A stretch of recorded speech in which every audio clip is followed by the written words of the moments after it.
Well, Elon Musk and DOGE are getting a lot of pushback. But yesterday, President Trump pulled out the receipts of some of the government's most outrageous spending programs. Watch. Then, where's the money being spent, right? Let's go into that for just a second. $520 million for a consultant on the environment. It's called Environmental, Social, and Governance. Investments in Africa. $25 million to promote biodiversity, conservation, and promote licit livelihoods by developing socially responsible behavior in the country of Colombia. Well, it's nice, $25 million to go into Colombia for something that nobody ever heard of. $10 million for Mozambique voluntary medical male circumcisions. $10 million for circumcisions in another country. And $21 million for voter turnout in India. $20 million for fiscal federalism in Nepal. $1.5 million for voter confidence. We want to give them confidence in Liberia. $14 million for social cohesion in Mali. $2.5 million for inclusive democracies in South Africa. $47 million for improving learning outcomes in Asia. Asia's doing very well. They're doing a lot better than we do in the schools, aren't they?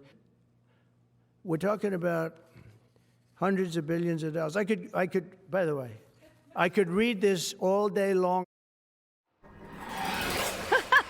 All right, Laura, so in the bingo card of waste of our taxpayer dollars, I don't know if anyone could have predicted social inclusion, learning, circumcision, voter inclusion, the list goes on. But what a horrifying list that is. And thank God for DOGE and President Trump now. Yeah, and I would love to hear one person in the Democrat Party try to justify any of these line items. I mean, imagine you were a person who's been struggling the past 4 years, who's been trying to put food on the table, get the basics for your family, and you find out $10 million of your hard-earned taxpayer money is going overseas for circumcisions.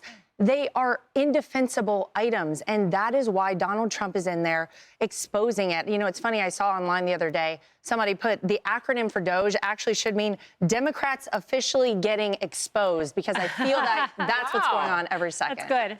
All right, so Bill, to that point, and on top of that, we know that we've been funding the Taliban and terrorist groups, and still are, weekly to the tune of millions. But so Laura asks, how can the Democrats defend this? Well, Senator Cory Booker certainly tried, and in fact called out the fact that Elon Musk and DOGE has access to taxpayers' information. Oh, the horrors. The reality is they are government employees, and so do the millions of current government employees that have access to our taxpayer information and have frankly stewarded it horrifically, as shown not only by these expenditures, by the constant breaches, by the constant wielding of it in weaponized form or fashion. And he concluded his statement, Senator Booker, by comparing it to Tiananmen Square. Well, I think eventually Democrats have to come around, and I think a few of them have. Dean Phillips, former congressman out of Minnesota. Senator Mark Warner said something over the weekend that was contrary to what a lot of folks in his party were talking about. I saw the most fascinating interview yesterday. It was on CNBC. No offense, Fox Business, my colleagues. I love you. Alex Karp is the CEO of Palantir. And they're doing major business with the governments. They're deep into AI, and they're really, really successful. Karp is 57. He's probably worth $10 billion. He said, I've been a Democrat most of my life. He said, I'm tired of seeing Democrats commit suicide in front of all of us. And he blamed it on the progressives. And then he talked about two revolutions that are currently underway. One is transparency, and one is obviously AI. And he said, paraphrase, the intersection of all of this is coming together at exactly the right time, because you've got these large language models that now have the capacity to go into HHS or to go in the Pentagon or to go into the IRS and figure out what's going on behind closed doors, and they can code all of it, which I really think is what Musk's secret sauce is. He knows something that we don't know. He knows how you can develop programs that can build products if you need it, or build software that can give us answers. I like having Karp, an admitted Democrat, talk like that, I thought was eye-opening.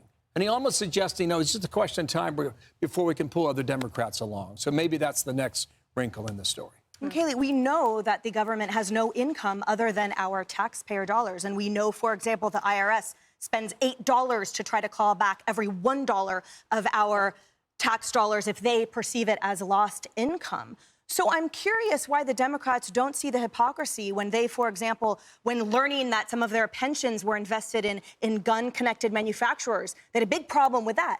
Why isn't there the same problem in this forensic accounting with the bloated waste, the horrific expenditures that don't reflect the will of the people? Why don't they have a problem with that now? Yeah, their hypocrisy radar is very low, so that's probably the answer to that.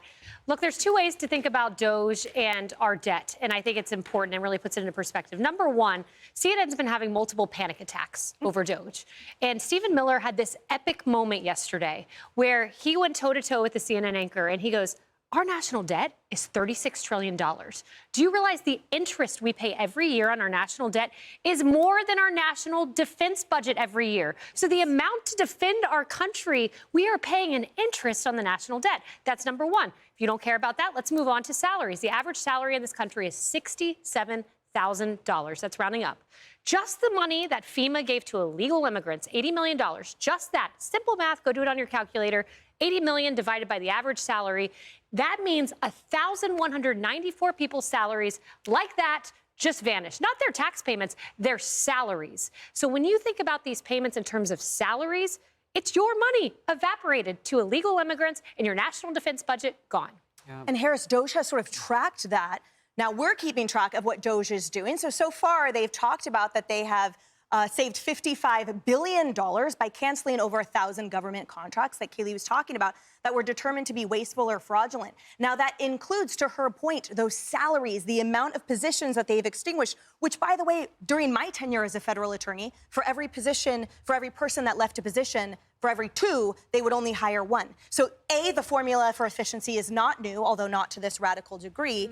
And B, they have receipts for the efficacy, for the efficiency, for the transparency that, again, the American people wanted, and yet crickets on the left. Yeah, I would take a deeper look at that just as that one example, and I'd want to know, well, did they cut the salary of the person that they kept? Did they bloat it, and so you didn't really see that much savings by getting rid of the second person when you hired one versus two? So I would have that question.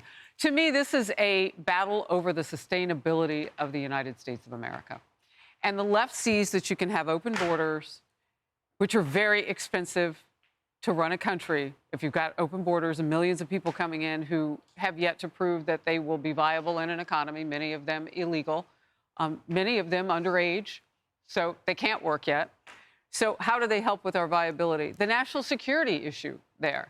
And to me, DOGE is knocking down that $36+ trillion in debt with an idea.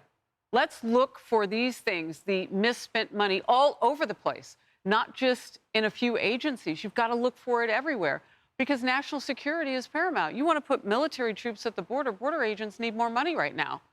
I think Americans might support finishing the wall, but where are you going to get the money from? So take it from places that the money was misspent. Viability for this country is the end game. And what Democrats were doing were making us insolvent.